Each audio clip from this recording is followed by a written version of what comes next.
पूज्यश्री काकासाहेब वाघ शिक्षण संस्था संचलित के वाघ तंत्रनिकेतन नाशिक यांच्या सहकार्यानं ते बाळासाहेब उर्फ भाऊ देवराम वाघ स्मृती व्याख्यानमाला पुष्प 23 याला उपस्थित असलेले सकाळ माध्यम समूहाचे नाशिकचे संपादक सन्माननीय अभयजी सुपेकर, माझ्या समोर जे उपस्थित आहेत आपल्या संस्थेचे अध्यक्ष रणवीरजी बाळासाहेब वाघ, श्रीमती शकुंतलाताई वाघ जे विश्वस्त आहेत, अजिंक्यजी वाघ, डॉक्टर नांदुरकर इंजिनिअरिंग कॉलेजचे प्राचार्य, प्रकाशजी कडवे पॉलिटेक्निकलचे प्राचार्य, इतर सन्माननीय सर्व श्रोतृवर्ग. खरं म्हणजे चित्रफित मी मोबाईलवर पाहिली, मला कडवे सरांनी दाखवली. शेती माती आणि नाती जपता जपता एक साधा माणूस किती कर्तृत्व करू शकतो आणि इतक्या मोठ्या शिक्षण संस्थाच नव्हे तर संस्काराची एक परंपरा निर्माण करू शकतो, ते पाहून खरं म्हणजे थक्क व्हायला लागला. 250 बंधारे त्यांनी बांधण्याचं मी पाहिलं शेतकऱ्यांसाठी.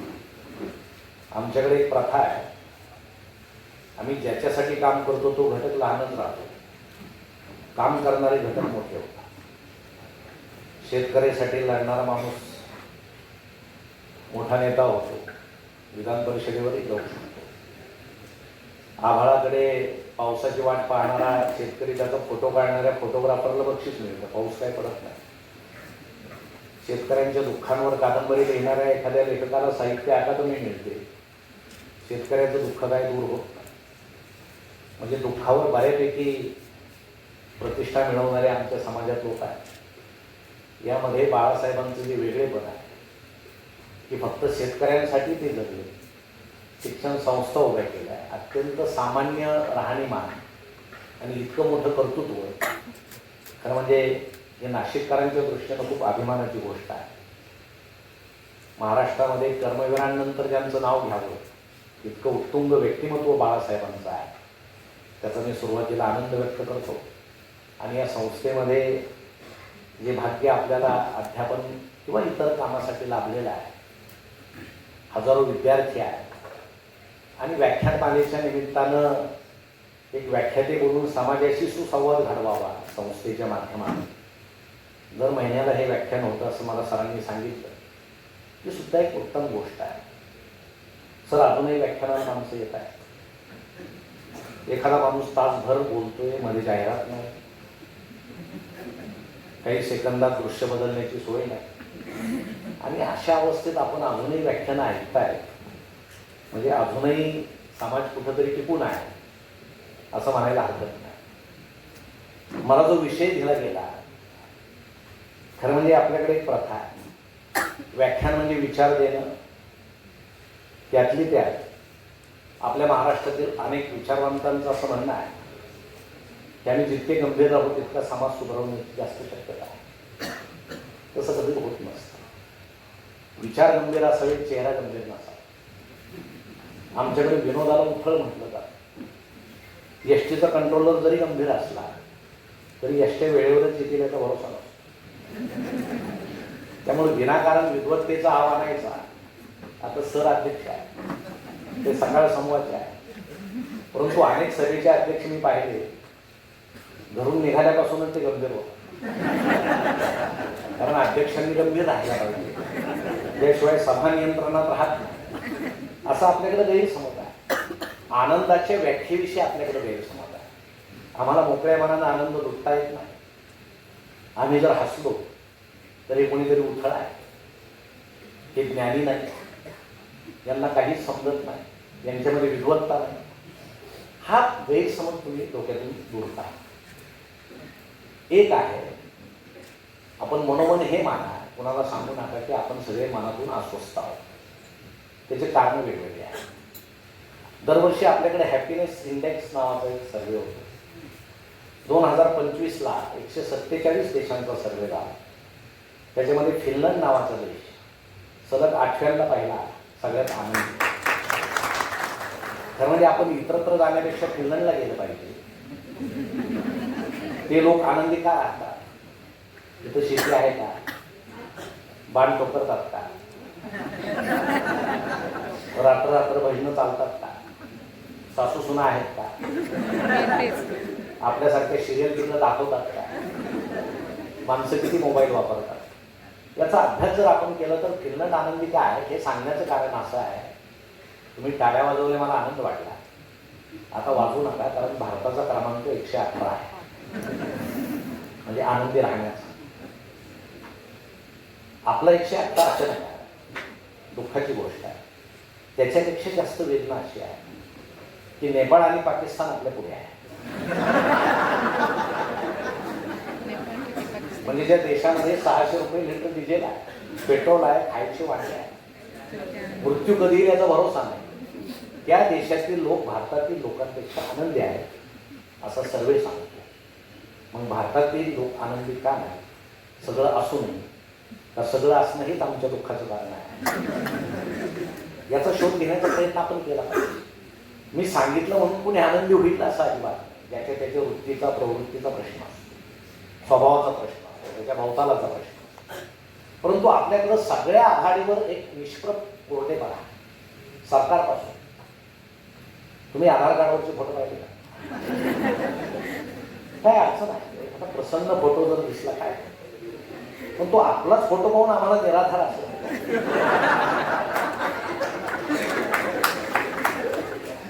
मला वाटतं ते फोटो पाहून जर लग्न जमले असते तर कुणाच्याच लग्न झालं का नसावा? रंगीत फोटो असा आनंदी आपलाच फोटो निदान सेल्फी तरी आपल्याला बरा वाटला. सगळीकडं असं काहीतरी विशिष्ट कोरडेपणा आहे. आणि या सगळ्या प्रवाहामध्ये माणसं अस्वस्थ आहेत, बेचैन आहेत, कोणी कोणाला सांगत नाही, परंतु ते आहे हे सत्य आहे. आणि याचं कारण जर आपण शोधायला गेलो, आता मध्यंतरी कोरोना येऊन गेला, 2 वर्ष प्रचंड आपल्या जगण्यामध्ये बदलला. काहींनी कोरोना भोगला, काहींनी उपभोगला, त्याविषयी मी जास्त बोलतो. परंतु कोरोना ही आपत्ती होती तशी इष्टापत्ती सुद्धा. त्यात अनेक माणसं गेली आणि धुळेला मिळाली, काही धुळीची वर आहे, तो विषय खूप वेगळा आहे. पण एखादं संकट आल्यानंतर माणूस त्याचा किती चांगल्या पद्धतीनं सामना करू शकतो, संघर्ष करू शकतो किंवा फायदा घेऊ शकतो, की आम्ही त्या काळात पाहिलं. त्या काळामध्ये एकत्रित कुटुंब पद्धतीचा फील आपल्या सगळ्यांना आला. नाईलाजानं घरात राहावं लागलं. आमच्या स्त्रिया किती काम करतात, मुलं सांभाळायला किती त्रास होतो, किंवा आपण बाहेर गेलोच नाही तर काय जगाचं काही बिघडत नाही, हे सगळं त्या काळामध्ये कळालं. आणि अशी शंका आली, पक्षी जास्त उडायला लागले आकाशामध्ये प्रदूषणासाठी. करोडो रुपये खर्च करून ज्या नद्या प्रदूषितच राहिल्या होत्या त्या कोरोनाच्या काळामध्ये स्वच्छ झाल्या. त्याचं कारण माणसाचा हस्तक्षेप निसर्गातला टाळला. आणि असं वाटलं आता माणूस सुधारला.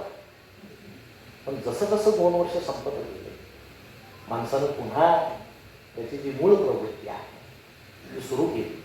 म्हणून आपण आता त्या कोरोनाच्या आठवणी सुद्धा नको अशा परिस्थितीमध्ये आले. परंतु मग आनंद कुठे आहे, तो कसा मिळवायचा याचा शोध जर आपण घ्यायला गेलो, म्हणजे ज्याला खरोखर आनंदी व्हायचं, काहींनी जर असं ठरवलंच असेल की आपल्याला जे आयुष्य आपल्या वाट्याला आलेलं आहे ते आनंदी घालवायचं नाही, आणि त्यापेक्षा जास्त दुसऱ्याला आनंदी पाहायचं नाही, असला तर त्याचा आनंद कसा हिरावून घेता येईल, हेच आपला स्वभाव जर असला तर त्याला आमचा फायदा आहे. परंतु आपण आनंदी असणं म्हणजे समाज निकोप असणं, समाज सदृढ असणं, दुःख बाजूला ठेवून त्या गोष्टी आपण केल्या पाहिजे. मग आजचा आनंद गेला कुठं? जुन्या काळचे लोक आनंदी का होते? भौतिक साधनं नसताना, तंत्रज्ञान नसताना, अगदी छोट्या छोट्या गोष्टीमध्ये त्यांना कसा आनंद मिळायचा याचा शोध जर आपण घेतला. मला आठवतं, पूर्वी करमणुकीचे साधनं नव्हते, फक्त रेडिओ असायचे. आमच्या नवीन तरुणांना माहीत नाही, तरुणींना गावामध्ये रेडिओ असायचा आणि तो 2-3 असायचा, कारण पैसे नसायचे. आणि ते असा मोठा आवाज करून गावात करायचे, तो असा गळ्यात नदीला पैसे, आणि मोठा आवाज काय करायचे ते सांगायचे, माझ्याकडे रेडिओ आहे. आणि बाकीच्यांना बरं वाटायचं की तुझ्या 2-3 रेडिओमध्ये गावाचं भागत असेल तर अडचण. आणि गाणे सुद्धा सुश्राव्य होते. म्हणजे ते मन्नाडे, किशोर कुमार दत्ते वगैरे किती ऐकत राहावे असे गाणे. म्हणजे पूर्वी गायक पूर्ण वेळ गायचा आणि संगीतकार आधीमध्ये वाजवायचा. आता संगीतकार पूर्ण वेळ गातो आणि संधी मिळेल तिथं गायक गाऊन घे. हे नवीन गाणे आहेत, ते नवीन मुलांना समजतात, ते आपलं काम नाही. पण हे सगळे करमणुकीच्या साधनांची सुद्धा बदललेल्या व्याख्या आहे. तुम्हाला सांगतो, रेडिओला इतकं महत्व होतं, हुंड्यामध्ये रेडिओ द्यायचे. म्हणजे लग्न झाल्यानंतर नवरदेव सांगायचा मला हुंड्यात रेडिओ मिळाला. म्हणजे त्या काळामध्ये लग्न झाल्यानंतर 2 रेडिओ घरामध्ये यायचे.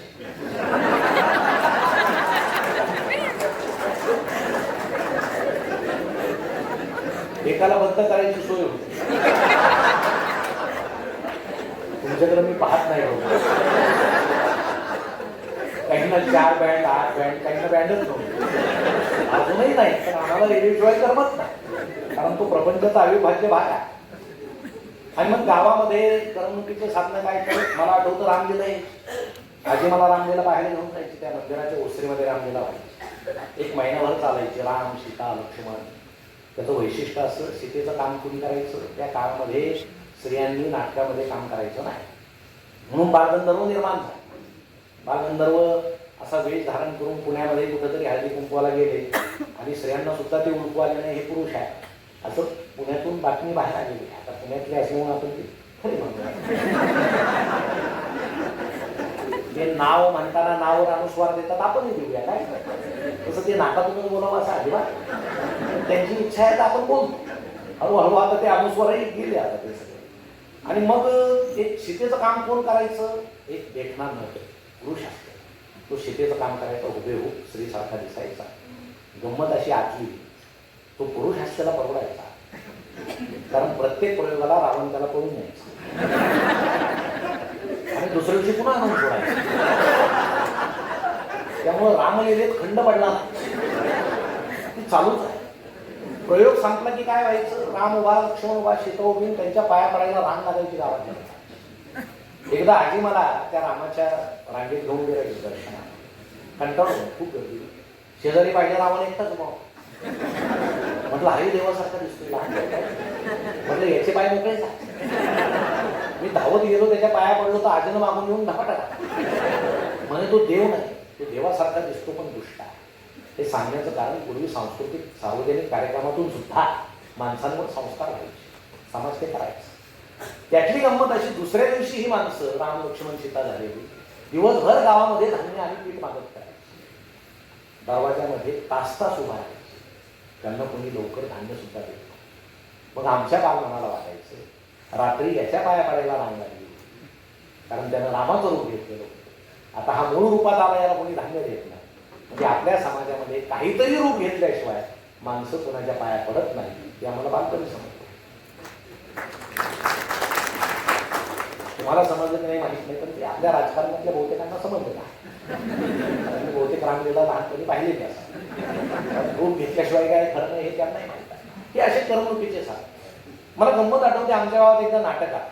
तो किस्सा फार मजेशीर आहे. तो सांगण्याचं कारण असं आहे, त्याच्यानंतर एक वाक्य म्हणून तुम्हाला सांगायचं. दृश्य असं होतं, सगळं गावगामा झालं नाटक. नाटकामध्ये दृश्य काय होतं, ते हिरोनं ते व्हिलनवर असं दिसून रोखलेलं होतं आणि तो त्याला सांगतो आता तुला गोळी घालून ठार करतो. आणि हे तंत्रज्ञान नव्हतं, माहीत वगैरे स्पीकर का आहे नव्हतं. योजना काय होती, त्यानं तसं म्हणायचं मी तुला गोळी घालतो आणि पडद्यामागून एखादा फटाका वाजवायचा आणि त्या फटाक्याचा ठो आवाज झाला की विलनला पडायचं. असं ते पडद्यामागचा तो सगळा विषय होता. सगळं गावगावा झालेलं, लहान मुलं वगैरे बसलेले. आणि ते दृश्य सुरू झालं. हिरोनं पिस्तूल रोखलं, त्याला म्हटलं आता तुला गोळी घालून ठार करतो. गंमत अशी, नुकताच पावसाळा सुरू झालेला, माणसाला फटाकाच पेटला. मग 1 काडी 2 काडी, काडी पिटी संपत आली. आपण विलन तर कंटाळ, परत काहीतरी आवाज झाल्याशिवाय पडायचं नाही, तसं केलं पाहिजे. निदान तोंडानं कुणी ठो म्हणा, पडतो बाबा तसे. हिरो पिस्तूल धरून कंटाळ, गोळी सुटे ना. लहान मुलांना वाटलं गोळी उंचली असेल. असं सगळं स्तब्ध वातावरण, ते मागून काही फटाका वाजू नाही. शेवटी डायरेक्टरच्या लक्षात आलं काहीतरी घोटाळा. आणि त्याला हळूच पडद्या खालून सुराव करायचा आणि सुराव सरकवताना तो त्या हिरोला हळूच म्हटला, आज जरा खर्च नाही, यानं मार पिस्तूल. मग हिरोच होता, हुशार होता. त्यानं तो सुरा उचलला, पिस्तूल फेकून दिला आणि तो हिलांना तो असं म्हटला, तू इतका दुष्ट आहे, तू गोळी वाया घालण्याच्या सुद्धा लागली.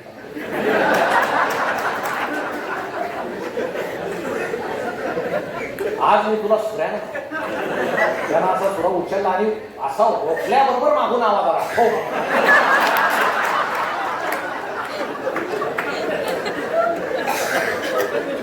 तुम्हाला सांगतो विलन हसत खाली कोसळला. हिरो हसायला लागला, आलेले सगळे प्रेक्षक हसायला लागले. सुपेकर साहेब, या चुकीची बातमी दुसऱ्या दिवशी कुठल्याही पेपरात आली. त्याचं कारण असं होतं, आमचे जुने लोक चुकांमध्ये आनंद शोधायचे, आता आम्ही आनंदामध्ये चुका शोधतो. आम्हाला मोकळ्या मनानं आनंद सुद्धा होत आहे. आमच्या मुलीला 80% मार्क्स पडले, आई तिला जवळ येते, छान म्हणते, पेढा भरवते. 5 महिने खरंच शेजारी तुमच्या इथे माझ्या मुलीपेक्षा 10% जास्त संपलायचा. स्पर्धा आपलं किती चांगलं ते पाहण्यापेक्षा दुसऱ्याचं किती चांगलं आहे आणि त्या निमित्तानं आमचं किती वाईट आहे याची तुलना आम्हाला अस्वस्थ करते. मग हे सगळे करमणुकीचे साधनं होता होता मला आठवतं, आमच्या गावामध्ये तो ब्लॅक अँड व्हाईट टीव्ही आला. नवीन तरुणांना माहीत नाही, असा मोठा टीव्ही असायचा, काळा पांढरा कृष्ण धवल. पहिला टीव्ही आमचा पाटलाच्या वाड्यात. आमच्या गावात जे काही यायचं ते आधी पाटलाच्या वाड्यात यायचं, म्हणजे चांगल्या गोष्टी.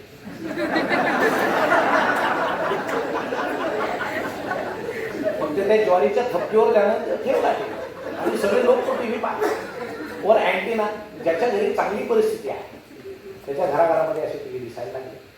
आणि मला आठवतं 7ची वेळ असायची संध्याकाळची, शिवारातून सगळे माणसं यायची, आजी आजोबा ओसरीवर बसलेले असायचे, चहा व्हायचा आणि मग 7ला बरोबर तो कृष्ण धवल टीव्ही सुरू व्हायचा. चॅनल होता सह्याद्री आणि हिंदीत होता डीडी. आम्ही लहान होतो, मला आठवतं 7 वाजता त्या बाई यायच्या निवेदिका बातम्या द्यायला. छान कशी म्हणजे काही ब्रेकिंग न्यूज वगैरे काही विषय काय सरकारची भाव. आणि मला चांगलं आठवतं ते मेकअप करत नसायचं, त्याचं कारण टीव्ही ब्लॅक अँड व्हाईट होतं. कोणाचाही उपयोग नव्हता. आता तुम्ही निवेदिकांचे मेकअप पाहता, त्यांच्या चेहऱ्यावरचे रंग, ब्लॅक टीव्हीतले रंग, पाहणाराचे डोळे पांढरे होतात. पण ते यायच्या, शांत बसायच्या, आनंदाची बातमी तसाच चेहरा, दुःखाची बातमी तसाच. त्यामुळे पाहणारे सुद्धा तशाच चेहरा, काही गोंधळ नाही, काय नाही, ब्रेकिंग न्यूज नाही, अंगावर येणं नाही, काय. बरं चित्र कधी स्थिर नसायचं, हलायचं, त्यात लाटा उसळायच्या. निवेदिका सांगायच्या हवामान शांत राहील तरी ते हलायचं. लोक म्हणायचे याच चालतायत हवामान कसं. रामायण महाभारत मालिका रविवारी असायची 10च्या दरम्यान. घरामध्ये गर्दी होती, ज्याच्या घरात टीव्ही तिथं प्रचंड गर्दी, सगळी गर्दी गावा झाली. योजना अशी असायची, एकाला दरवाजा तो बघायचे, दुसऱ्याला मालवर बांबू घेऊन बघायचे. चित्र जर जास्त हलायला म्हणजे रावणाची कथा फारच वाकली होती, तर मग ते प्रेक्षक मोठ्याने ओढायचे, त्याला सांगते फिरव फिरव. मग तो दरवाजातला त्याला सांगायचं अरे पाहतो काय, घे बांबू, फिरव फिरव. ते विचार असे काड्या फिरवायचं, झालं का स्थिर, झालं का स्थिर, झालं का स्थिर. चित्र स्थिर व्हायचं तोपर्यंत मालिका संपलेली आहे. वरचं सांगायचं पुढच्या रविवारी मी पाहणार, तू वर व्हायचं. सलग मालिका सुद्धा पाहता येत नव्हत्या, परंतु टीव्ही जरी काळा पांढरा असला, कृष्ण धवल असला, तरी त्यातून मिळणारा आनंद मात्र हा रंगीत होता. इतकं सगळं वातावरण छान. हा पूर्वीचा काळ. आता सगळं बदललं, तंत्रज्ञान इतकं वेगानं, आता एलईडी आले, एलसीडी आले, रिमोट आले. काल परवा पेपरात एक बातमी वाचली, आता नवीन टीव्हीचं मॉडेल येते, तुम्ही सुद्धा घ्या. रिमोटची गरज नाही. माणसं आता जास्तीत जास्त तंत्रज्ञानानं ठरवलेलं आहे ते माणसांना अजिबात हालचाली करू द्यायच्या. त्यांच्या एक एक करून पेशी एकदा हार केला की मग सगळं रोबोटचं राज्य नाही, असं सगळं ठरवलेलं आहे. मग आता रिमोटची गरज नाही.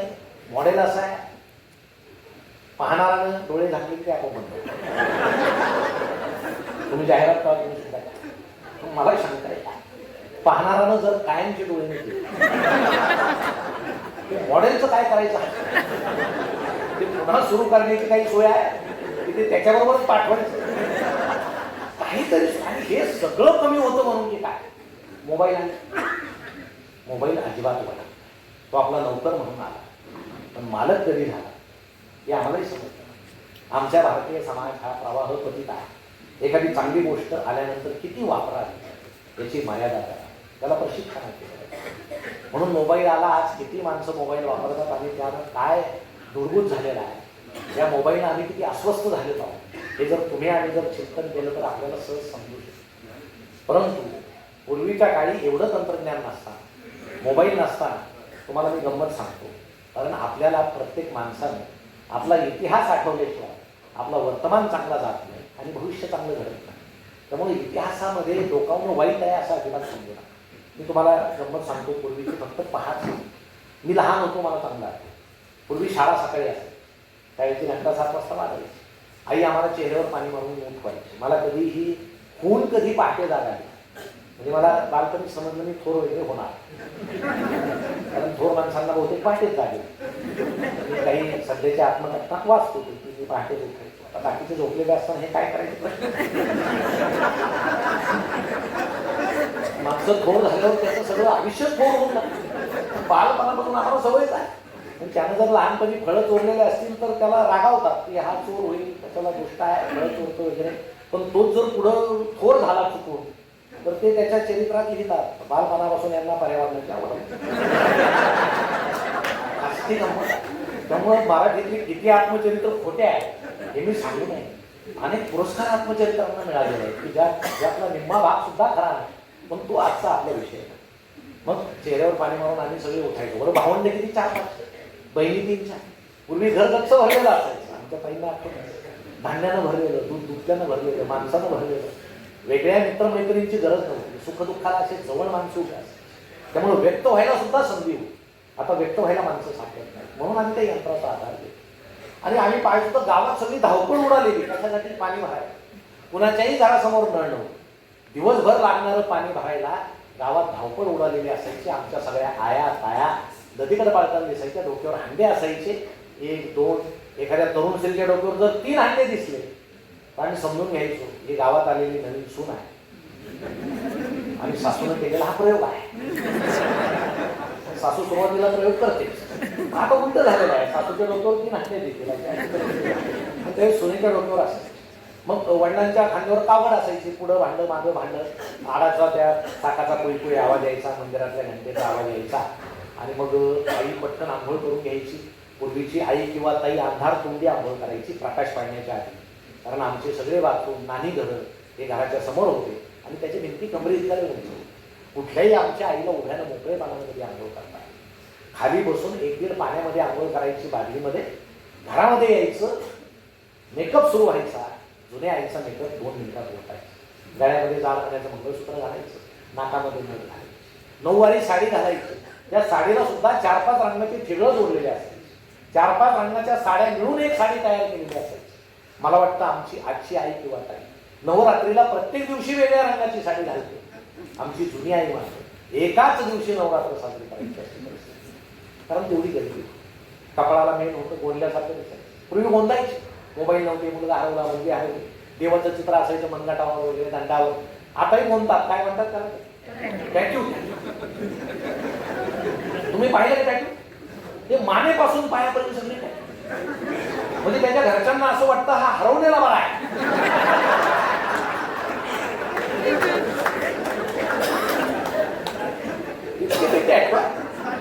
पूर्वी ते गोंडलेलं असायचं, असं गोंडल्यासारखं कपाळाला पिन लावायची, कुंकवाचा करंडा असायचा, तर्जनीनं कुंकू घ्यायचं, कपाळाला लावायचं. मातीच्या भिंतीमध्ये कुठंतरी आरशाचा एक तुकडा पोचलेला असायचा, त्यात फक्त कपाळ दिसायचं. माणूस संपूर्ण दिसेल असा आरसा जुन्या काळी नव्हता. आई खाली वाकायची, कपाळ दिसायचं, पदर घ्यायची, जिभेच्या टोकामध्ये बुडवायची. इतकं छान वर्तुळ काढायचं तुम्हाला सांगतो. कधीही शाळेत नाही गेलेली आहे, भूमिती शिकल्यासारखं ठसठशीत वर्तुळ काढायचं. हे सौभाग्याचं लेणं जे पुसल्याशिवाय पुसत नव्हतं, कारण पूर्वीचं सौभाग्य सुद्धा शाश्वत. आता टिकले आहे तुमची चूक. काळ बदलला, माणसं बदलली, तसं मेकअपचं साहित्य बदललं. म्हणजे पूर्वी बाहेर गेलेला माणूस घरी यायचा, आता कधी कधी करून पडेल आणि हा कधी गायब होईल बरोबर सांगितलं. तुम्ही सुद्धा फार आता कुंकवाच्या भानगडीत पडू ना, किती तावा, कारण आमचे हेच भरोशाचे राहिले नाही. आणि मग आईचं एकदा सगळं आवडलं की शाळेत जायची आमची तयारी. आम्हाला आंघोळी झाल्या की पूर्वी शाळेचा गणवेश तुम्हाला नाही आहे, आता तर गणवेश फुकट मिळतात, आता सरकार सगळं देते, गणवेश देते. आता न मागता दप्तरं देणार आहे लोकांना, म्हणजे विद्यार्थ्यांना सगळं लाडक्या बहिणी आहे बहिणींच्या आधी आमच्या लाडक्या दाजी बँकेत हजर असतात. सगळ्यांचं छान चाललं, काही वाईट नाही, सगळं फक्त कोणी बोलायचं नाही, बोलायची सोय आहे, असं सगळं छान आहे. मग तो थाकीचा अर्धा तुकडा उजाळीचा आम्हाला आई चढवायची, पांढरा शर्ट असायचा. बरं आम्हाला शर्टिंगची हाऊस, ते विजारीत शर्ट पोसायचं. बेल्ट नव्हते, आताच्या सारखे पट्टे नव्हते, तो जरा घ्यायचं हिल्ला असला की एखादी काढली सातारीच्या तारीसारखी आवडायची, कंबर फिट्ट करून टाकायची. त्या काळीला आम्ही पिळणी म्हणायचो. दुपारी जर जास्त जेवलो, पोट फुगलं तर काळी पुन्हा ढिली ऍडजस्टेबल. आई डोक्याला इतकं तेल लावायची, दिवसभरात किती वारं येऊ हे सुधायचं. एका बाजूने तेलाच्या घाला पुसायचं, दुसऱ्या हातानं नाक पुसायचं. म्हणजे पूर्वीची आई लेकराच्या दोन्ही हाताला काम घेऊन टाकायची, बाकी तू हेच कर, बाकी काही करू नये. चेहऱ्याला पावडर लावायची, माझा बाबड्या कसा गोरा दिसला पाहिजे, कशाचा गोरा दिसतो, गिरणीतलं पिठच असावं. कपाळाला गंध लावायची, काळा गालाला पीठ लावायची. मला आठवतं बालपणी आम्हाला समजत नव्हतं, कपाळाचा गंध ठीक आहे, गालाला पीठ का लावायचे आहे समजण्याचं वय नव्हतं. आता समजायला लागलं, पण आई ज्या त्या गोष्टी ज्या त्या वयात समजल्या पाहिजे, तर माणसाची अस्वस्थता कमी. मग दप्तर वडील म्हणायचे त्याला उचला, दप्तर कसले सॅक वगैरे नव्हत्या, सुपला वगैरे गोण्या होत्या हातात, त्या गोण्या घ्यायच्या, त्यात एक पाटी तेलकट झाली, त्यावर एक अक्षर धड उमटायचं नाही. पण शिक्षण पद्धती अशी होती, गुरुजींनी शिकवलेलं पक्क मनावर उमटवलं, पाठीची गरज नाही. एक फडकं असायचं, पेन्सिल असायची, दप्तर खांद्यावर घ्यायचे, शाळेत निघायचं जणू आम्ही त्या खात्याचे ब्रँड ॲम्बेसिडर होतो. असं छान रमत गमत गावातून जाताना काय ती सुंदर पहाट, उघड्या अंगाची माणसं त्या तांब्याच्या कळशा घेऊन देवाला पाणी वाहताना इकडं तिकडं धावताना दिसायची. आई तुळशीला पाणी घालते, कुठं तरी छान एखादं भावगीत म्हणते, वडील कुठेतरी शिवारात गेले, तिकडून भजरीचा आवाज येतो. आमची तरुण ताई किंवा इतर आमची मुलगी अंगण झाडायच्या, अंगण सारवायच्या पूर्वीच्या काही उठल्याबरोबर, आणि सगळे तरुण जागा मिळेल तसं व्यायाम करायचे, मंदिराच्या घंटेचा आवाज, असं सगळं मंगलमय ती पहाट होती. पूर्वी टॉयलेट नव्हते, त्यामुळे काही माणसं डबे घेऊन बाहेर जाताना दिसायचे, ते नेहमीचं दृश्य होतं. म्हणजे पूर्वी मॉर्निंग वॉकला सेपरेट जाण्याची गरज नव्हती, जावंच लागायचं. म्हणजे किती चांगलं होतं, व्यायाम सुद्धा व्हायचं. बरं एखादा जर वेगात धावताना दिसला, समजायचं याच्या घरी रात्री चांगला वेळ होता, म्हणजे इतकं सगळं पारदर्शक होतं. कुणाच्या घरात काय आहे ते सकाळी समजायचं, असं सगळं निकोप वातावरण होतं, छान. आम्ही आपले निघायचो की रम्य पहाट अजूनही डोळ्यासमोर आहे.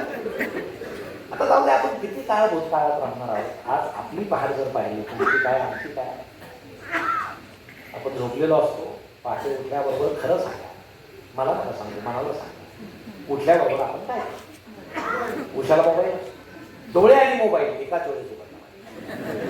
मग मोबाईल उघडला की व्हॉट्सअप सुरू करायचं, का जगाची काळजी आहे, मी झोपल्यावर जगाचं काय झालं. आता तू झोपला तिथंच जग चांगलं चाललं, काही बघू तूच तेवढा उपद्रवी होता. मग सुरू करायचं व्हॉट्सअप पाहायला. तुम्हाला सांगतो धबधब्यासारखे ते काय पोस्ट येतात, माणसं रात्रभर झोपत, थोड्याही जाग आली तरी व्यक्त होतो. इतकी आमची माणसं संवेदनशील. पूर्वी व्यक्त कोणी व्हायचं ज्याच्याकडे विचार आहे, भूमिका आहे, त्यानं काहीतरी समाजसेवा केली, चांगलं काम केलं, त्यानं व्यक्त व्हायचं. आता व्यक्त कोण होतं, ज्याच्याकडे एंड्रॉइड मोबाईल आहे तो व्यक्त होतो, व्यक्त होण्याची लायकी नसताना. म्हणून सामाजिक प्रदूषण जे वाढलेलं आहे त्याचं कारण हे आहे, नको ते माणसं व्यक्त व्हायला या समाजात.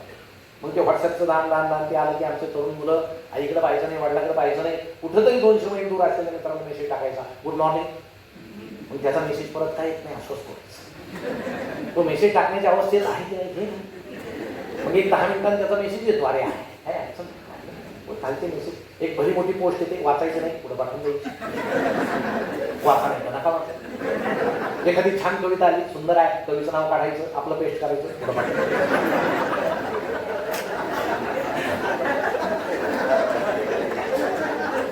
असं सगळं खाली येता येता अचानक एखादा फोटो येतो गावातला, रात्री गेले वाईट, ओळखीचे असो नाही तर नसो, भावपूर्ण प्रकारचे चांगला पुरा टाकून द्यायची. तसंच खाली खाली यायचं, दुसरा अचानक एखादा फोटो येतो, आज यांचा वाढदिवस आहे, यांचा जन्म झाला, जगावर किती उपकार झाले, यांचा वाढदिवस साजरा केलाच पाहिजे. मग वाढदिवसाच्या हार्दिक शुभेच्छा वरचेच फुलं खाली टाकून द्यायची.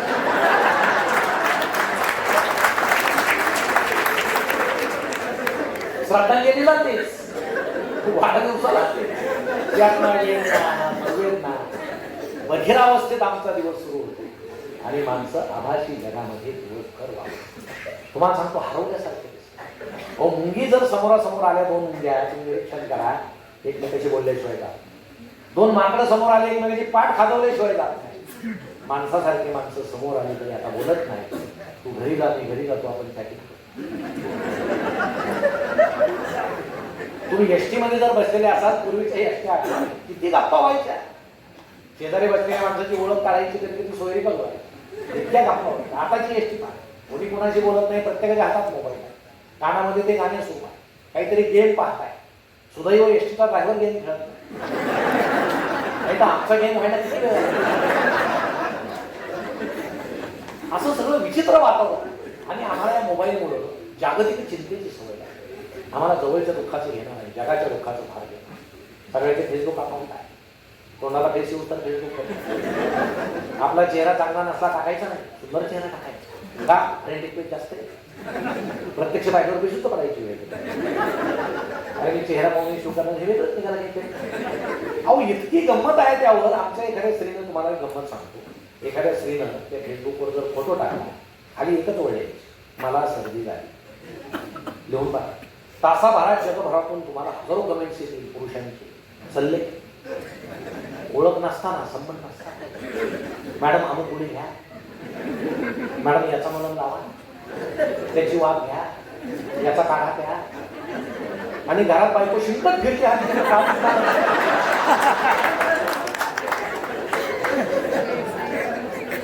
आता तू आजारी पडला तर मदतीला कोण येणार? फेसबुक मध्ये पाहिजे ना. सल्ले, जागतिक सल्ले. आमच्या तरुणांची सख्खी बहीण लागण्याची आहे, दुःख नाही. ऐश्वर्या रायचं लग्न झालं, यांना फार दुःख नाही. ज्या दिवशी या देशातले निम्मे तरुण जेवलेच नाही आणि निम्म्यांनी अभिषेक केला, याचा संसार सुखाचा होता. आता ती त्याच्याशी नाही, तुमच्याशी लग्न करायला कोणती काय.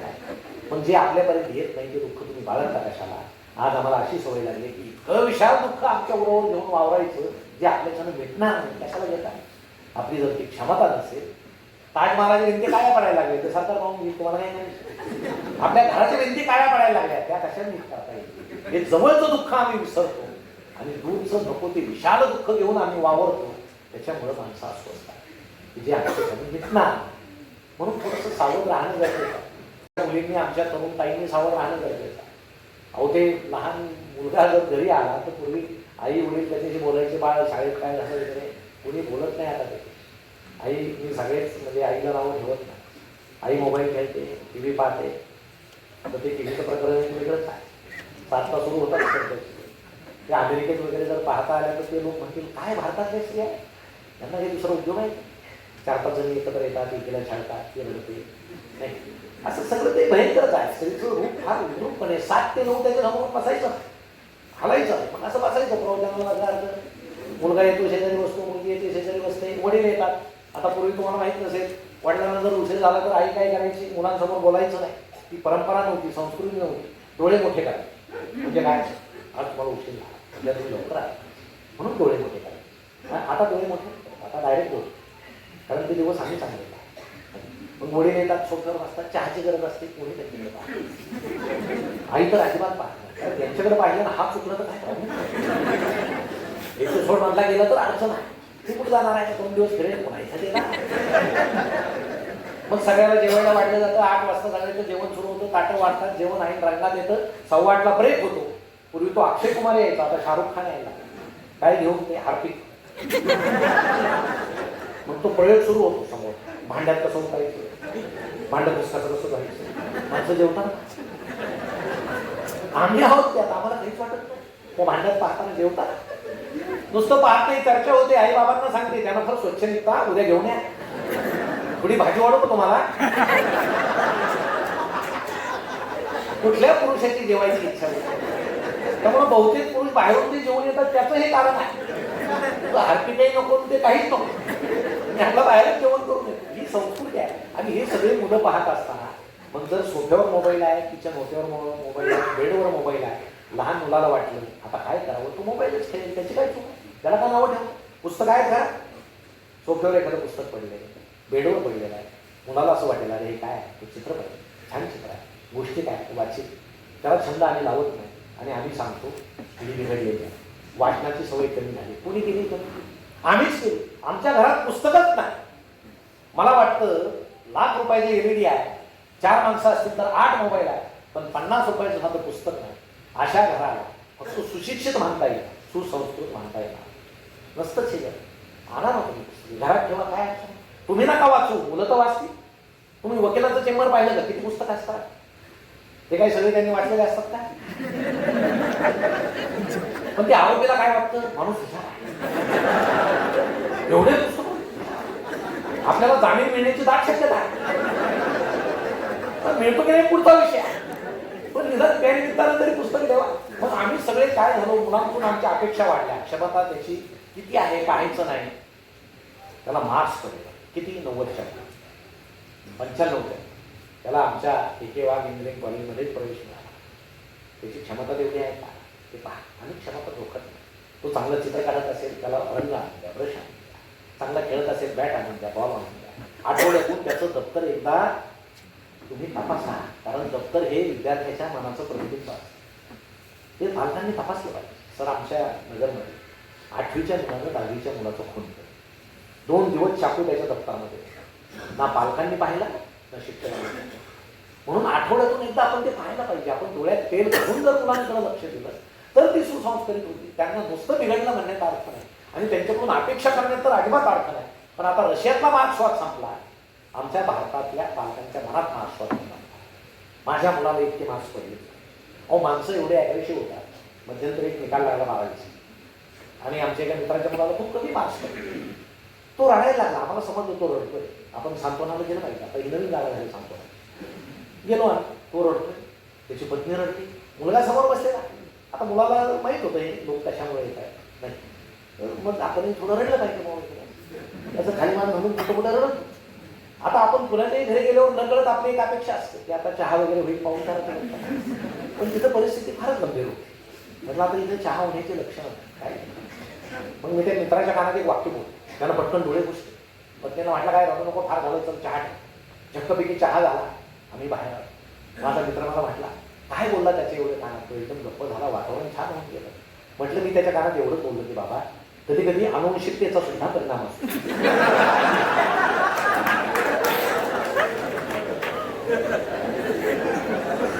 जर आई बापाच्या डोक्यात काही नाही, पोराच्या डोक्यात आम्हाला अपेक्षा तर प्रचंड आहे.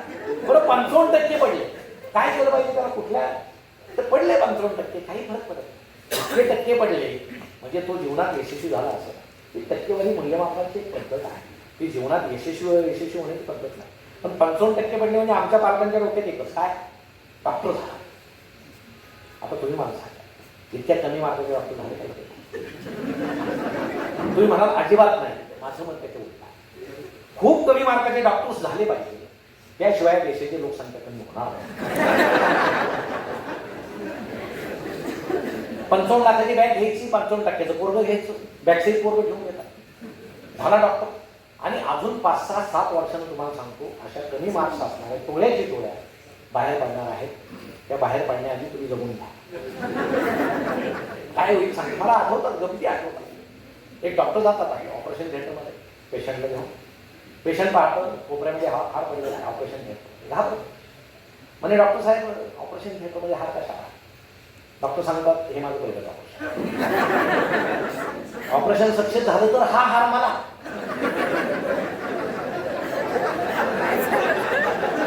नाही झालं तर तू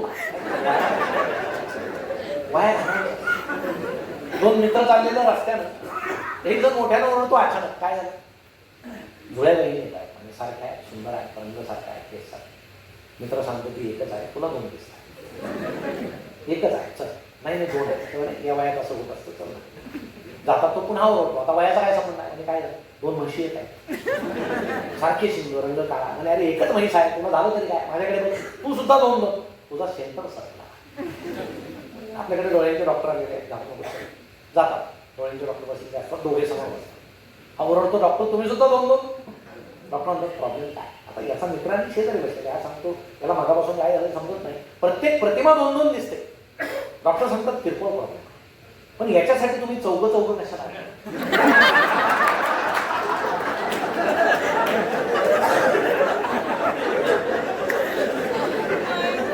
ते असं होणार. कालांतरानं आता कान नाक घासा स्पेशलिस्ट आहेत असले पाहिजे.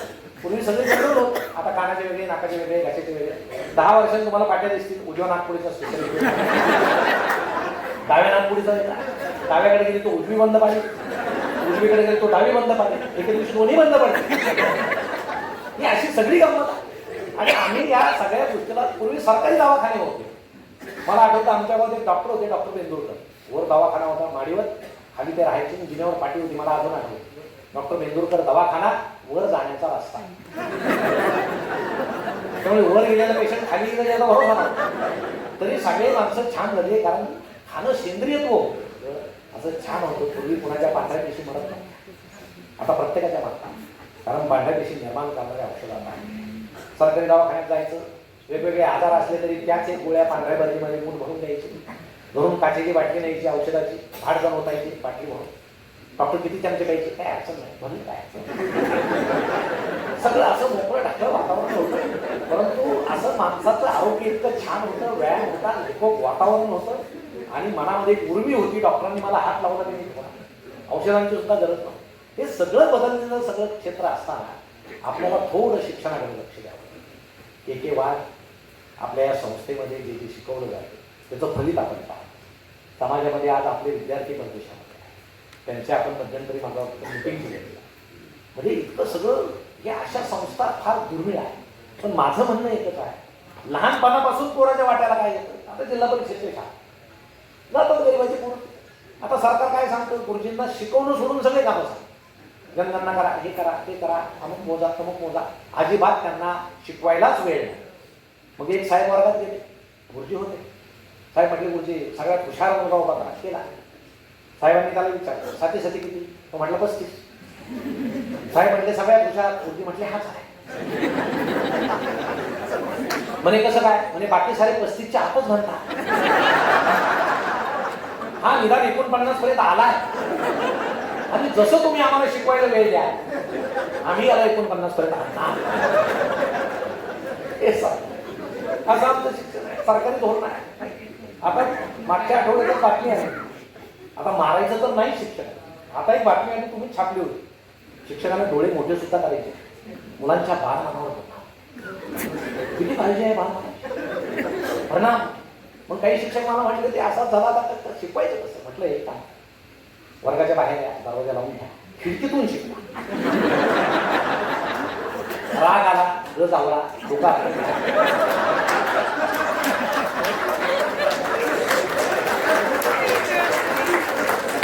मुलांपर्यंत जाऊ ना. मुलांपर्यंत गेली की तुम्ही तुरुंगात गेले सांगा. काही गुणवत्ता वाढायचा प्रयत्न करू नका, तुमची गुणवत्ता तिकडे तुरुंगात दिसेल. काही सरकारची इच्छा नाही, तुम्ही कशाला काय करता? बरं, आता ती एक वही निघाली, नोंद वही, तुम्हाला माहीत असेल, मूल्यमापनाची पद्धत आहे, बरी पद्धत आहे की मुलांच्या कलेचा कसा विकास व्हावा. मग गुरुजींनी ते नोंदवायचं, ही मुलगी चांगलं चित्र काढते, हा मुलगा चांगलं खेळतो, डाव्या हाताला पुन्हा खूप छान. प्रशासनाचा एक आदेश आहे, शक्यतो नकारात्मक नोंदी करायची, कारण पुन्हा काय मुलांच्या मनावर पडणार. एकदा गंमत अशी आहे, एका वर्गात एका मुलानं दुसऱ्याची कंपास पेटी चोरली. आता गुरुजी तिथे काय वाईट सांग, काय लिहिता द्यायचे, नोंद कशी काय?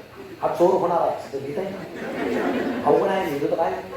ते हेडमास्टरकडे गेले, म्हणे असं झालं, काय लिहायचं काय? तर ते म्हटले तुमचा वर्ग आहे, तुमचा मुलगा आहे, तुम्ही पाहून घ्या, काही अनुदान वगैरे आलं तुम्ही आहे, त्याचे त्याचे कामं असतात. मग गुरुजींनी शांतपणे विचार केला, म्हणे याची सकारात्मक नोंद कशी करायची, आणि मग त्यांनी त्या मुलाची नोंद केली. सदर हो मुलाला मित्रांच्या वस्तू संग्रहित करण्याचा छंद आहे.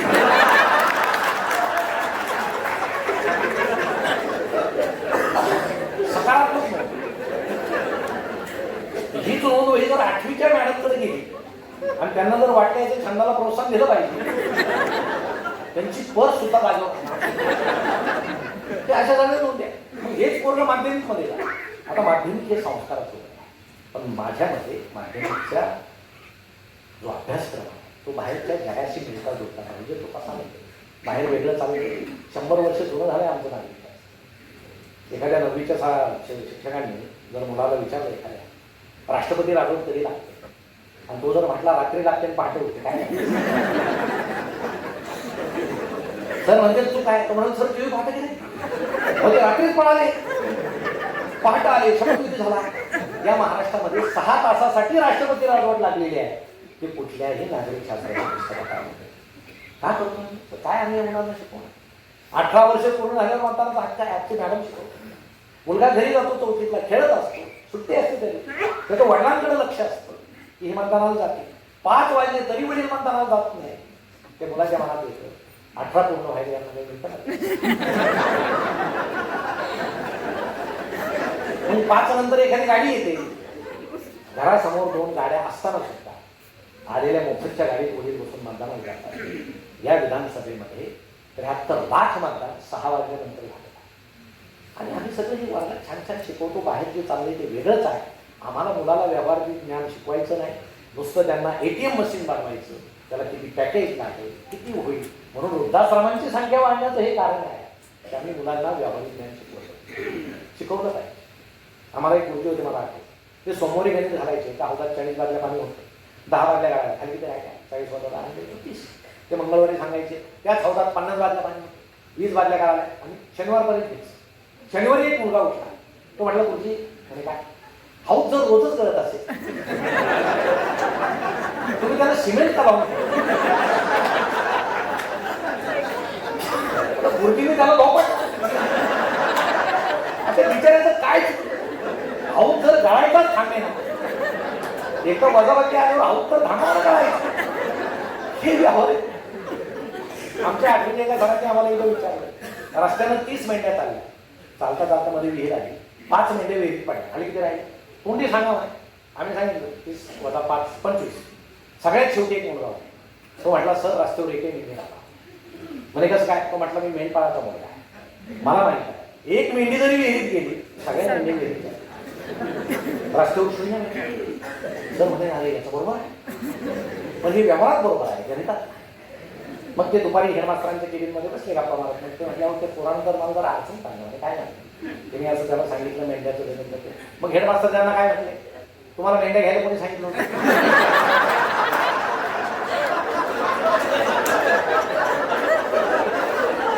तुम्ही शिवाय गाया घ्या, वर्गात अडचणी द्यायचं नसतं. हे आमचं शिक्षण असं बायपास आहे आणि आता प्रश्नाला घडतच नाही. म्हणून आजच्या पोरांचे व्यक्तिमत्व घडत नाही. हे पूर्वी आपल्या घरी की आपल्या काळामध्ये असं निकोप वातावरण प्रश्न उत्तर शिक्षकांनी मारलं तरी पालकांची तक्रार नसेल की पालक अजून मारायचे. पण हे सगळं आता गेलेलं आहे आणि हे असे मुलं उच्च शिक्षणामध्ये येतात. तुम्हाला सांगतो ते ऍडमिशन घ्यायला येतात. आता तुमच्याकडे पद्धत नाही, मला माझं शिक्षण कोचिंग क्लासेस वगैरे जमणार नाही, ऍडमिशन घ्या.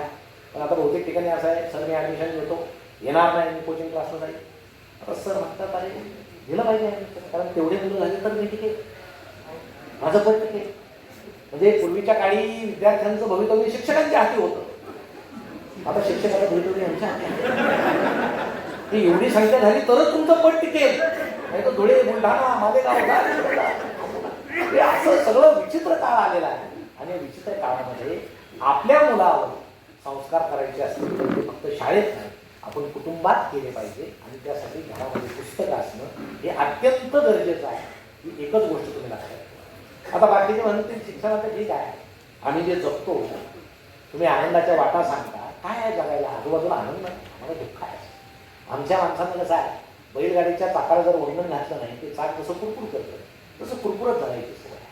काही माणसांना नुसतं दुःख सांगायचं सवय, दुःख मित्राला सांगा, म्हटलं सांगा, ते मिटवण्याचा प्रयत्न करा. भेटेल त्याला जर तुम्ही दुःख सांगत बसले, तुम्हाला नंतर कोणी भेटणार. तुम्ही दिसलात रस्त्यामध्ये हा जर दुःखाचा महाप्रसाद वाटत फिरतो, तर याच्या सत्यनारायणाला न जाणं चांगलं. कशाला सांगतो, उलट त्याच्यापेक्षा आनंद वाटला पाहिजे. ही आमची वृत्ती. आता काही माणसं पहाटे फिरायला आपण बहुतेक जण बाहेर पडतो, आरोग्य आहे, चांगलं आहे, सकाळी फिरताना असे फुलं फुललेले आहे, थंड वारा वाटलं, असं प्रसन्न वातावरण असतं. आपला चेहरा सुद्धा कसा पाहिजे, असा छान असं का पाहिजे, आपल्यासाठी नव्हते, इतरांसाठी. कारण ते आपला चेहरा पाहिजे.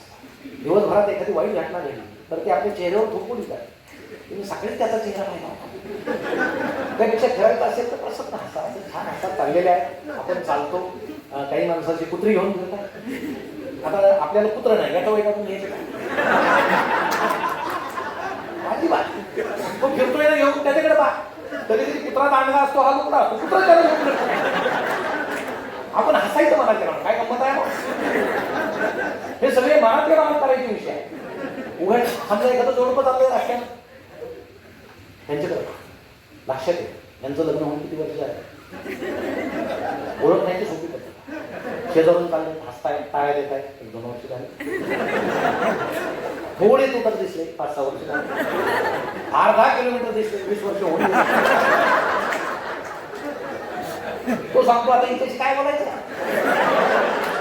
मी सांगते आमचे हे पुढे गेले, कायमचे गेले तरी अडचण नाही.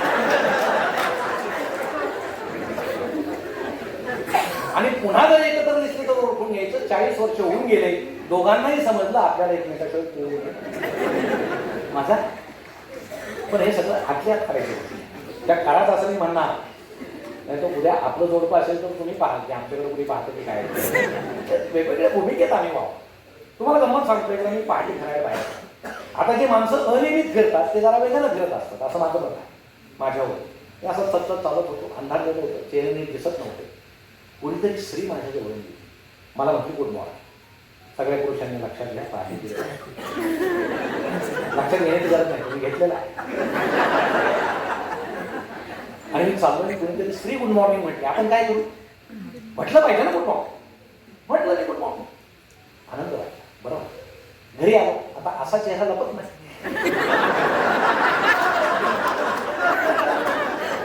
यांच्यापासून तर अजिबातच लपवायचा प्रयत्न केला तर ते अजून दिसतं चेहरा. म्हणजे आपला हसतोय दारामध्ये, काय झालं, काहीतरी अघटित घडलं म्हटलं काय नाही, पहिलीच वेळ ना असं काही नाही, सांगा म्हणे काहीतरी. म्हटलं काय नाही, असं नाही सांगितलं. कोणीतरी स्त्री माझ्याजवळून गेली, मला म्हटली गुड मॉर्निंग. मी म्हटले मीच होते.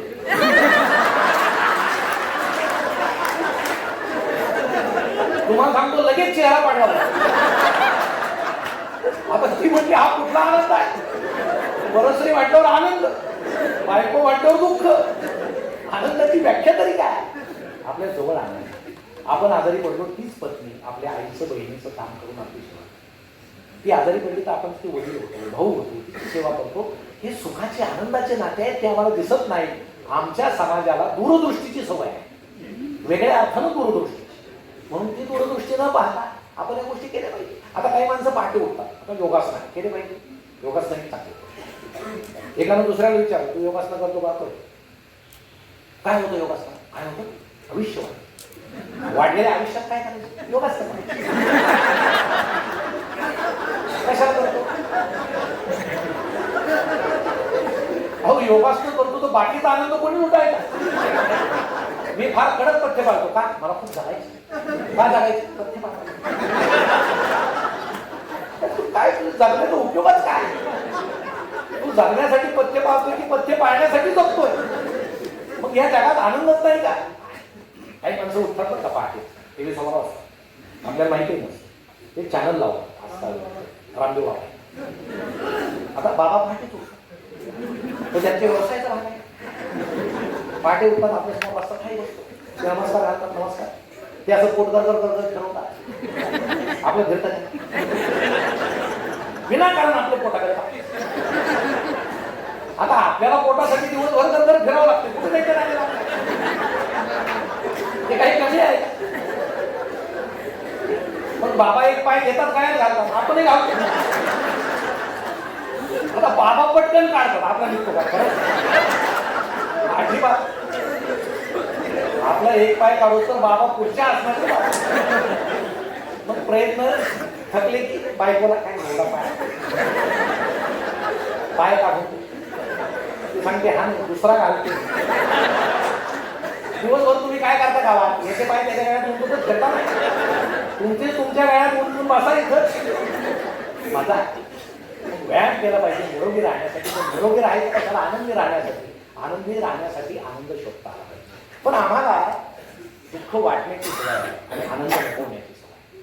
तुम्ही विचार करा, एखाद्या माणसाला समजा वय झालं, दुखायला लागलं, 2 स्टेज टाकल्या, आपल्या आयुष्याच्या गोष्टी घडलेल्या आहे, आपण पडतो बेडवर. खरं सांगा काय अपेक्षा असते? सगळे भेटायला आले. कुणी नाही आलं तर आपण पत्नी सांगते त्याला सांगितलं मग येतात सगळे. बरं आपल्याला मोकळ्या हातात जाता येत नाही, आपली संस्कृती सफरचंद वगैरे घेऊन जातात. आता टेबलवर जातं सफरचंद भरले. बरं याला पथ्य असतं, त्या घरातले सगळे ताजे दावाने होतात. हे नुसतं जाणतं सफरचंद.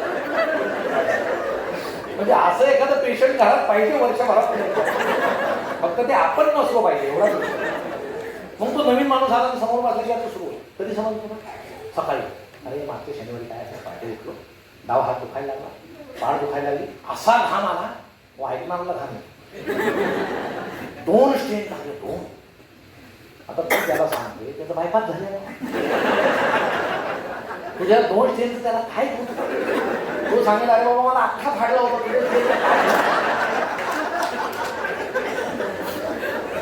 पण आमचं एक मत आहे की जगामध्ये सगळ्यात मोठं दुःख माझ्या वाट्याला आलेलं आहे हे डोक्यातून काढून टाका. तुमच्या वाट्याला आलेलं दुःख अत्यंत क्षुद्र आहे. आणि हे जर तुम्हाला पाहायचं असेल, अर्थाच्या शोधात नावाचं एक पुस्तक आहे, सर छोटंच आहे, 70 पानाचं, कोणी वाचलं असेल. विक्टर फ्रँकल नावाचा लेखक आहे. सर तुम्ही ते वाचून पहा, तासाभरात वाचू. अहो तो विक्टर फ्रँकल जो हिटलरनं नेला छळ छावणीत, त्याचा किती अपरिमित छळ झाला. नखर काळे पडले तर चिंतित धरून उपसायचे, भयंकर सगळं, मी सांगत नाही. 2.5 वर्ष तो जागला, त्यानं असं ठरवलं नाही मला जगायचं. 54 कोटीच्या वर माणसं हिटलरनं बॉयलरमध्ये टाकून झाले, असं धूर आणि जाग एकाच वेळेस घ्यायचं त्या बॉयलर. आणि ते हे विक्टर वगैरे पाहिजे. 2.5 वर्षानं रेड क्रॉसच्या सैन्यानं त्याची सुटका केली. त्यानं बाहेर आल्याबरोबर हे पुस्तक लिहिलं, अर्थाच्या शोधात कसं जगावं, जगण्याचा अर्थ काय. आणि त्याला एक थेरपी निर्माण केली, त्याला रोबो थेरपी म्हणतात. माणसाने आनंदी राहण्यासाठी काय करावं. 2.5 वर्ष छळ सोसलेला माणूस त्याच्या दुःखापुढं आपलं दुःख अत्यंत पदार्थ आहे, क्षुद्र आहे. आणि हे दुःख पाहिल्याशिवाय आपण कुठं आहोत हे आपल्याला समजतं. म्हणून मिळालेला आनंद आपण वाटायला शिकलो पाहिजे. तुम्ही देवाला फुलं वाहता, तुमच्या हाताचा सुद्धा सुगंध येतो. तसं तुम्ही आनंद वाटला की तुम्हाला आनंद मिळेल. स्वतः आनंदी होण्यासाठी तरी आनंद वाटला पाहिजे आणि ती वृत्ती आपल्यामध्ये वाढली पाहिजे. पण आमच्यामध्ये ती नाही. एका माणसाला लॉटरी लागली, शेजाऱ्याने फटाके वाजवले. गाव म्हटलं शेजारी असा याला लॉटरी लागली, किती आनंद झाला, याला फटाके वाजवले. त्यामुळे तुझ्यासारखा शेजारी आम्हाला पाहिजे. तो म्हटलं तसा विषय नाही. म्हणजे काय झालं, याला तिकीटच सापडत नाही. आमची वृत्ती आहे आणि या वृत्तीमुळे आम्ही आनंदी नसतो. म्हणून आनंदी जर राहायचं असेल तर आपली क्षमता आली पाहिजे. त्यानं लग्नामध्ये 20 पदार्थ केले, याची क्षमता होती. तुमची आहे का? नाही. कशाला काय? कर्ज काढून आम्ही लग्न करू, मुलीला सुखी करा, मग आरक्षण मागायची. आपली क्षमता काय आहे ते ओळखून लागलं की दुःख बदली पडत नाही. आता पूर्वीचा काळ गेला, आत्ताचा आला. आता पूर्वी ते कॅमेरे वगैरे, व्हिडिओ कॅमेरे आता आहे. पूर्वी ते अल्बम असायचे, अनेकांचे अल्बम असते. परत काळा पांढरा फोटो असायचे, म्हणजे रंगाचा विषय नव्हता. कोण काळा कोण गोरा, सगळे फोटो काय काढायचे. मग अल्बम तरी वापरायचे. कोणी पाहुणा आला की चहा होस तर धर बघ तुला ते आंबट चेहरे नसतं. कारण त्यावेळेस बरे होते, आता कसे झाले होते. मग फुलं सांगतात ते नवरदेव इकडे बसलेला, नवरी इकडे बसलेली. मग नवरी सांगते हा फोटो ना आम्ही महाबळेश्वरला गेलो. तो सांगतो हो आपण त्या पॉईंटवर गेलो. ते सांगते नाही तो पॉईंट नाही, पण तू चूक, तुला आठवत नाही, हा तो पॉईंट आहे. तू घोड्यावर बसले आणि घोडं खाली बसलं. अशी पूर्वीची मजा. आता हे व्हिडिओ कॅमेरे आले, आता शूट होतं, स्पेशल इफेक्ट होता.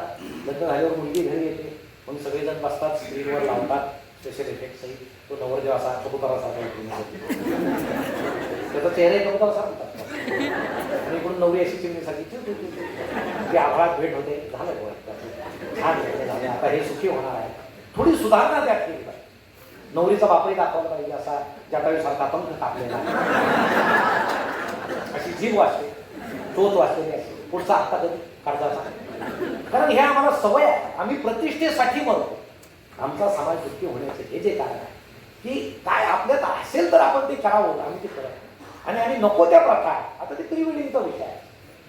आता साहेबांची, बाळासाहेबांची आदरणीय हे दाखवते किती सुंदर एक आदर्श घेण्यात होते. एक जीवित कार्य स्क्रीनवर कोण दाखवावे? जे समाजाला योग्य माणसं आहे, जे समाजाला आदर्श ठरू शकतात. तसं नाही, ते अंतर्पाठ धरतात. मी आमच्या आजोबांना विचारलं का धरतात? ते म्हटले त्या काळी, जुन्या काळी असं होतं, मुलानं मुलगी पाहिजे नसायची, फोटो वगैरे काही नसायचा. वडिलांनी घरी येऊन मुली सांगायचं तुझं लग्न अमुक गावातल्या मुलाशी जमून, काळा बोरा उंच बुक्का काही विचारायचं नाही, समाजाचं दर्पण घरच्याचं दर्पण हो म्हणायचं. मुलाला तेच सांगायचं अमुक गावातली मुलगी आहे, लग्नाला एकत्र यायचं. जुन्या लोकांना आठवत असेल 2-3 दिवस लग्न चालायचे, ते तेलच्या करायचे, बेसन करायचे, ते मुंडवळ्या बांधायचे, मेकअपला फक्त हळद होती, आयदनं बरं दिसायचं म्हणून 2-3 दिवस दिसायचं, तोपर्यंत लग्न होऊन जायचं, काय भागून जायचं. आणि मग एकमेकाला पाहू दिलं जात नसायचं. मग लग्नाला उभे राहायचे, अंतरपाठ वगैरे ताणून ते अंतरपाठ करायचे. फार दुष्ट माणसं बघतो, अजिबात चेहरा दिसू देत नव्हते. मग सगळे मंगलाष्टक सुरू व्हायचे. माहीत तर नव्हतेच. 2 बाबा उठायचे, खड्या आवाजात म्हणायचे. इकडून 2 आजीबाई उठायच्या, खड्या आवाजात म्हणायच्या. ते सगळे ज्वारी, पिवळी ज्वारी असायची, तांदूळ नव्हते. ते शालेय पोषण आहारापासून ते तांदूळ सुरू झाले. अक्षता सुद्धा सरकारीच आहे. तांदूळ तपासला तर तो नक्की शाळेतच निघणार. लग्न सुद्धा शाळेच्या नावाला.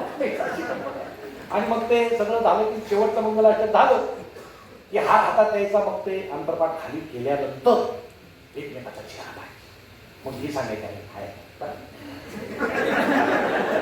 पदरी पडलं पवित्र झालं काय कोणी सांगतो अरे.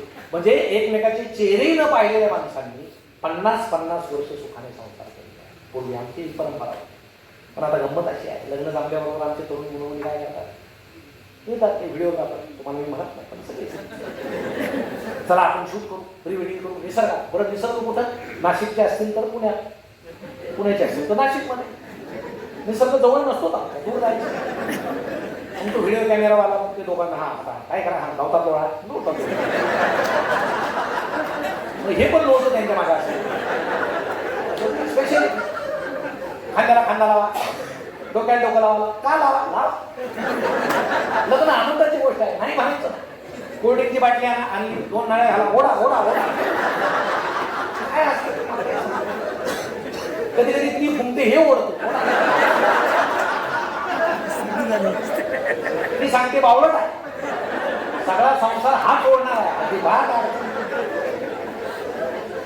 आणि मग ते सगळं प्री वेडिंग करून त्या लग्नाच्या पवित्र मंडपामध्ये कोपऱ्यामध्ये सिनेमासारखं लावायचं. त्याला आता सेन्सॉर करायची गरज आहे. ABC सर्टिफिकेट दिले पाहिजे त्या. इकडे ते पुढं सगळं चाललेलं आहे. तुम्हाला सांगतो इकडं प्री वेडिंग सुरू आणि इकडं अंतरपाठवाले ताणून अंतरपाठ घालतात. कशाला जातो बाबा? महिना झाला बोंबलत फिरतायत कशाला?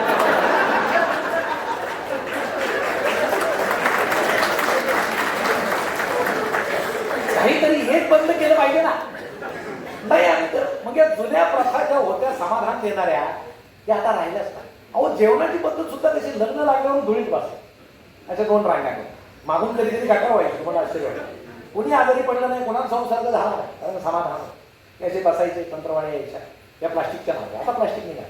पण कॅन्सर वाढला.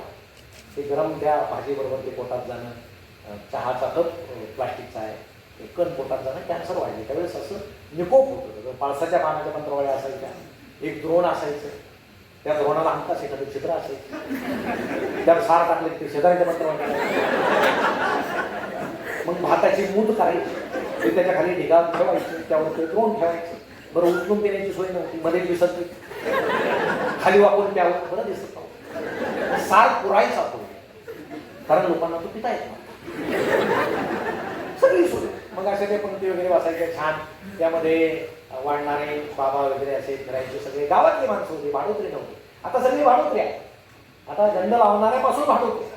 आणि तो भाडोत्री असल्यामुळे काय होतं, आपण मंडपाच्या दारात गेले की तो असा खेळा ठोकल्यासारखा टक टक टक. त्याला काय करायचं, तू कोण आहे? हो पूर्वी तिला घरात असायचं, माझे चुलते आहे, भाऊ आहे, स्नेह असायचा. आता कशात ते आहे, त्याला 1 टिपका ठेवला की रुपया मिळतोय. व्यवहार आहे, सगळं भाडोत्री झालेलं आहे. मग ते लापशी वगैरे आमच्या भागात लापशी करायची.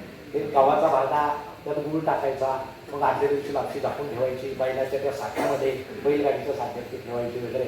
मग दुसऱ्या दिवशी एक बाबा खोऱ्यानं ती लापशी, खोरं असायची, जमेल्यात द्यायची. वाढणारे सगळ्या पंक्तीमध्ये पडायचे असे छान.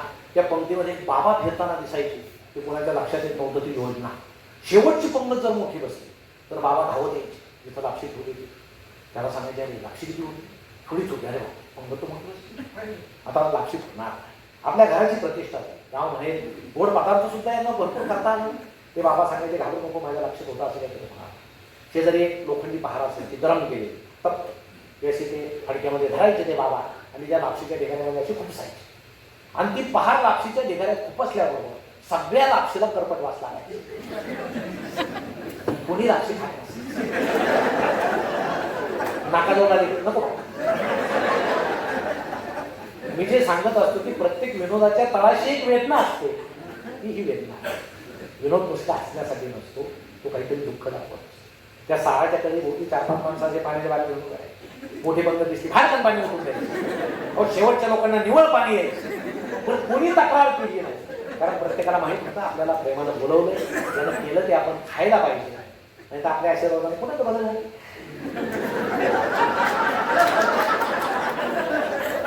ही पूर्वीची संकल्पना होती. असं ते सगळं छान पुऱ्या करायचे, पुऱ्या त्याला त्यांच्या म्हणायचे, तेला तळायचे म्हणून ते. बरं ते केटरच नसताना जो श्रीमंत आहे त्याच्याच घरी पुऱ्या कोण करायचं. मला आठवतं आमच्या गावातील सगळ्या तरुण स्त्रिया एकत्र यायच्या, तो पिठाचा उंडा असा म्हणायचे, त्याचे छोटे छोटे उंडे करायचे. आणि आमच्या सगळ्या आजीबाई त्या कढई भोवती बसायच्या, अशा ते रुकळत असायचं. आजीबाईंची गुडघेवर गेलेली असायची. पण उंडा दिला त्या स्त्रीनं की आजी त्या गुडघेवर तो उंडा ठेवायची, थाप मारायची कडे. याला म्हणायची गुडघापुरी. लाटत कोण बसेल गुडघापुरी. सगळ्या पंक्तीला माहित होतं ही गुडघ्यावर केलेली पुरी आहे. कोणी नाक मोडलं नाही, कारण त्यामध्ये प्रेम. एखादी मोठी पुरी दिसते तर एखादा म्हणायचा हौसाबाईची दिसते.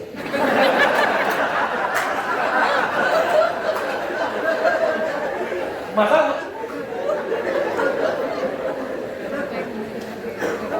लाडू सारखा एखादा पदार्थ फार कमी करायचा, खरंच गरिबी. आणि ते वाढणारे स्पेशल माणसं असायचे गावात, ते कोणाच्या हातात द्यायचे. स्पेशल 2 माणसं लाडू वाढणार, मग त्याचं लाडवाचं ते जमेल घेऊन वगैरे पंक्तीच्या जे वेगात निघायचे लाडू लाडू बाबा तेव्हा परत गेला खाली वाकतच नाही. गमेला चालू आहे मोकळं घेऊन फिरतोय. आता परत आला का पकडायचा, पुन्हा त्या पंक्तीत तो काही येतो दुसऱ्या पंक्ती. म्हणजे लाडू संपायला नको, कोणी म्हणायला नको, आले नको. स्पेशल माणसा हे सगळे गरिबी दाखवण्यासाठीचे उपाय. फार मजा होती, सगळं वातावरण निकोप होतं. मग यात काय आनंद होता का? तरी माणसं लुटायची, कारण त्यांना त्यांच्या दृष्टीला तो आनंद दिसायचा. आमच्या आया यायच्या, तिथं जेवत नसायचे असते. अजूनही आज सावित्री जिजाऊंचं आम्ही नाव घेतो, अजूनही पंक्तीला आधी पुरुषच बसतात. तुम्ही बसत नाही, तुम्ही म्हणता क्रांती झाली का? तुम्ही बसता का आधी? मी एका म्हातारभावांना विचारलं पुरुष आधी का बसता, तेव्हा स्त्रिया फार गप्पा मारत होतात म्हणून. आमचं कसं आहे, आम्ही पटकन गिळामध्ये रवंथ करत गावभर फिरायला मोकळे होतो. पण तुम्ही एकदा प्रयोग करून पहा, आधी बसायचा, तुमच्या मागे येऊन वगैरे बसू दे ना, त्या प्रथा. पण आई जायची तिथं जेवत नसायचं, पदराखाली ते लापशी घ्यायची, तांब्या असायचा, सार घ्यायची, पदराखाली झाकून घरी यायची. संध्याकाळी सगळं कुटुंब पुन्हा ती लापशी सारायची, तरी लापशी उरायची. दुसऱ्या दिवशी आई अंगणामध्ये एखादं तडून टाकायची, त्यावरती लापशी वाढायला लागली. जास्त चिमण्या जमल्या तर समजायचं ही लापशी श्रीमंत घरची आहे, कारण त्याच्यामध्ये शेंगदाणे आणि खोबरं जास्त असतात. चिमण्याच आल्या नाही तर ही लापशी गरिबा घरची आहे, चिमण्या सुद्धा येत नसतात. संध्याकाळी तीच कडक झालेली लापशी उष्ण पाण्यामध्ये पुन्हा उतरायची, पुन्हा सगळ्या घरानं खायची. शिळी लापशी कुणाच्याही पोटाला कधी त्रास झाला नाही. सोनोग्राफी मशीन तर नव्हत्याच, कारण खाताना एक समाधानाची लाळ जात होती. एकमेकाशी प्रेमानं बोलताना सगळे खायचे, म्हणून अन्न कुठलंही असं ते पचायचं.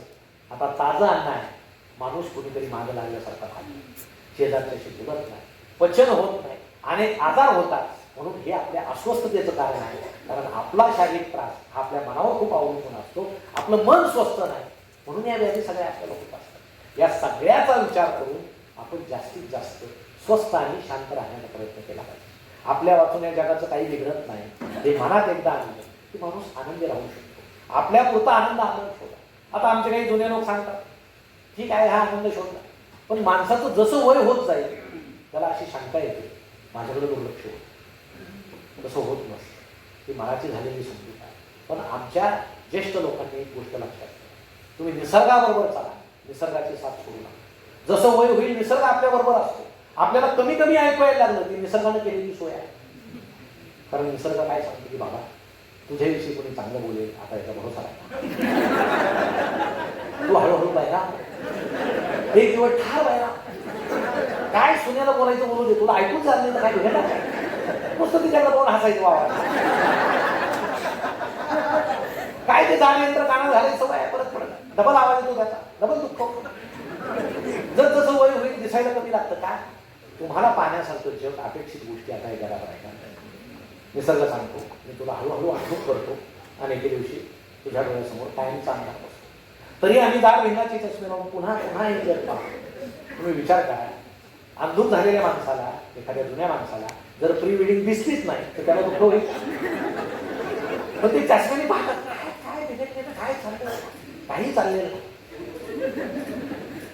आपण आपले स्वभाव दोन वृद्ध माणसं त्यावेळेस खेड्यात पारावर बसले. एक दुसऱ्याला असं म्हटलं ना, काय जमाना बदलला काय झालं. माझी सून मला चहा देताना डोक्यावर पदरली. दुसरा म्हटला मला चहा देत नाही. तुला पदराचं काही पडलंय का? आता पदर नसलेल्या साड्या यायला लागल्या, तुला काय करायचं? समजून येण्याच्या गोष्टी काळाप्रमाणे बदललं पाहिजे. हे आनंदी राहण्याचं एक तंत्र आहे. एक भावयुक्ती प्रतिभा, एक कार्ययुक्ती प्रतिभा. एक प्रतिभा निर्माण करते, दुसरा त्याचा आस्वाद घेतो. तुम्ही जर एखादी कला निर्मिती करत नसाल तर तुम्ही त्याचा आस्वाद घ्या. ती सुद्धा एक कला आहे. जीविका आहे, उपजीविका आहे.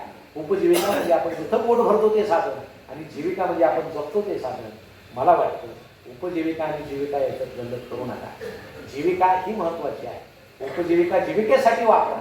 या सगळ्या गोष्टी जर आपण लक्षात ठेवल्या आणि खूप छान वाचन केलं, खूप चांगल्या गोष्टी ऐकल्या, माणसं माणसाशी सुसंवाद साधन केले, नाती जपत गेलो, तर मला वाटतं आपलं पाहून ही पुढची पिढी सुद्धा नाती जपत जाईल आणि एक आनंदाचं विधान हे सगळीकडे निर्माण होईल. म्हणून आनंद शोधणं हा ज्याच्या त्याच्या दृष्टीचा विषय आहे. आपली दृष्टी फक्त सकारात्मक ठेवा. एक स्त्री जी दिव्यांग होती, बालपणापासून तिला दिसत नव्हतं, एक डोळ्यानं अजिबातच दिसत नव्हतं, डाव्या डोळ्यानं. ती मुलाला घेऊन अशी बाजारपेठेतून चालली होती. ती त्या मुलाला म्हटली, बाय आज या बाजूचे सगळे दुकानं बंद आहे. मुलगा म्हटला, घाबरू नको, येताना उघडते. आपण कुठल्या डोळ्यानं जगाकडे पाहायचं ते आपण ठरवलं पाहिजे. ते आमचे साहेब खूप उशिराने घरी आले. पत्नी काय म्हणते, किती उशीर केला तो? मगापासून म्हणण्या म्हणतोय माकड पाहायचं, माकड पाहायचं.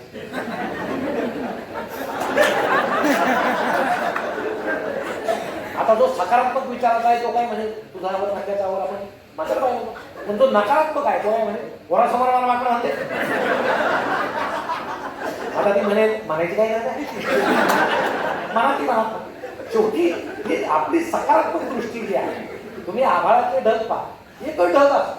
लहान मुलाला काय दिसतं, त्यात दप्तर दिसतं, रंगीत गोट्या दिसतात, कारण त्याचं भावविश्व आहे. मुलीला काय दिसतं, परी दिसते, फुगा दिसतो, कारण तिचं भावविश्व आहे. आमच्या स्त्रियांना त्यात काय दिसेल, एखादी नवीन पद्धतीची साडी दिसेल, नवीन मेहंदीचा दागिना दिसेल, कारण त्यांचं भावविश्व आहे. पुरुषांना काय दिसेल ते मी काय सांगत. हे ढगाच्या वर जाऊन आलेलं आहे. हे तुम्हाला अजून माहित नाही, तुम्हाला आहे ते बरं आहे. समजा गाडी वाजली तरी माणूस 5 मिनिटांना उशिरावर येतो, समजून घ्यायचं काय करतात. गाडीच्या बाबासारखी स्वच्छता सुरू असते ते, तुम्हाला काही माहित नाही काय. एक म्हणायचं मला घाबरतो, सकारात्मक दृष्टीने घ्या, आनंदाने घ्या. खूप वय झालं, पाय दुखायला लागले, 70 वर्ष झाले पाय दुखायला लागले. काय माझे पाय दुखतात? 70 वर्ष त्या पायाने तुला साथ दिली, सकारात्मक होता. गुडघ्याच्या वाट्या दुखायला लागल्या, 70 वर्ष किती संघर्ष त्या वाट्यानं तू कुठं कुठं फिरला, संकट सोसले, प्रगती केली, त्या वाट्याने तुला साथ दिली. उलट एखादा छोटा हार करून त्या तू घातला पाहिजे. ही सकारात्मक दृष्टी. म्हणून जगण्याकडे सकारात्मक दृष्टी. आजूबाजूला आनंद पसरलेला आहे, तो आनंद फक्त बघू नका, इतरांना वाटा. तसा या कुटुंबाने, वाट कुटुंबाने शिक्षणाच्या माध्यमातून वाटलेला आहे, सांस्कृतिक जतन करताना वाटलेला आहे. आज श्रद्धेय बाळासाहेब नाईक, काकासाहेब नाईक, तरी त्यांची पुढची पिढी हे सगळं कार्य करतायत. हे सुद्धा एक फार मोठं आनंदाचा फ्लोर आहे, आनंदाचं झाड आहे. त्या सावलीमध्ये अनेक जण आनंदी होत आहेत. म्हणून सर्वांना आनंदी राहण्यासाठी मी शुभेच्छा देतो आणि या ठिकाणी थांबतो. धन्यवाद.